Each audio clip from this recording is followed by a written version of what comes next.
শাকিব খান হচ্ছে সিনেমার এখন বড় পুত্র, তাহলে কি ছোটরা যদি রিকোয়েস্ট করে তাহলে কি শাকিব খানের এখন বসে যাওয়া উচিত, নতুনদের সিনেমা হলে রিলিজ হওয়া উচিত বলে আপনি মনে করেন?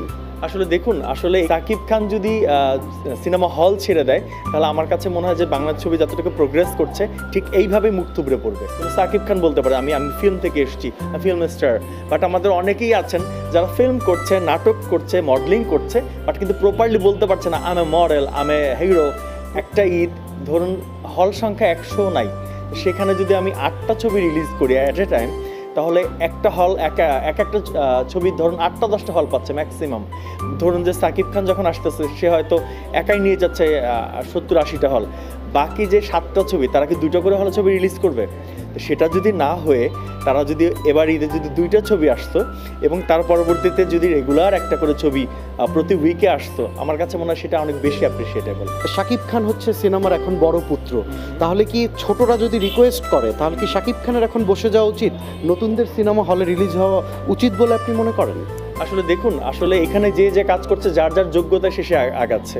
তো ধরুন শাকিব খান যদি একটা সময় দেখা যেত বছরে 14টা ছবি করতো, বাট সে এখন বছরে মাত্র 2টা ছবি করছে, সেকে যে স্পেস ছেড়ে দেয়নি। এখন আমি অভি আগাতে পারছি না, সেটা আমার ব্যর্থতা। আমি অভি তার পর্যায়ে যেতে পারছি না, সেটা আমার কমতি থাকতে পারে, বাট সে তো অলরেডি ছেড়ে দিয়েছে। যেখানে 14টা ছবি ছেড়ে দিয়ে সে এখন মাত্র 2টো ছবি করছে, তো সেখানে আর কিভাবে সে ফিল্ড ছেড়ে দিবে? সে কি মানে এমন কি হওয়া সম্ভব যে একদম পুরো ইন্ডাস্ট্রি সে ত্যাগ করে দিতে পারে? এমন তো হওয়া উচিত না। এবং আমি যদি বলি যে শাকিব খান যদি বছরে 2টো ছবিও করে, ওই 2টো ছবি কিন্তু প্রপার ব্যবসা সফল ছবি। এবং আমাদের মতো আর্টিস্ট যারা আমরা আছি, আমরা কি গ্যারান্টি দিতে পারবো যে আমার ছবি রিলিজ হবে 100টা হল ডিস্ট্রিবিউটাররা দিয়ে দিবে আমাকে? আমি কিন্তু গ্যারান্টি দিতে পারছি না, বাট শাকিব খান কিন্তু এখনও গ্যারান্টি দিতে পারছে যে আমি যদি ছবি রিলিজ করি আমার মিনিমাম 150-200 হল গিয়ে আমার ছবি দেখবে, আমার ছবি নিবে।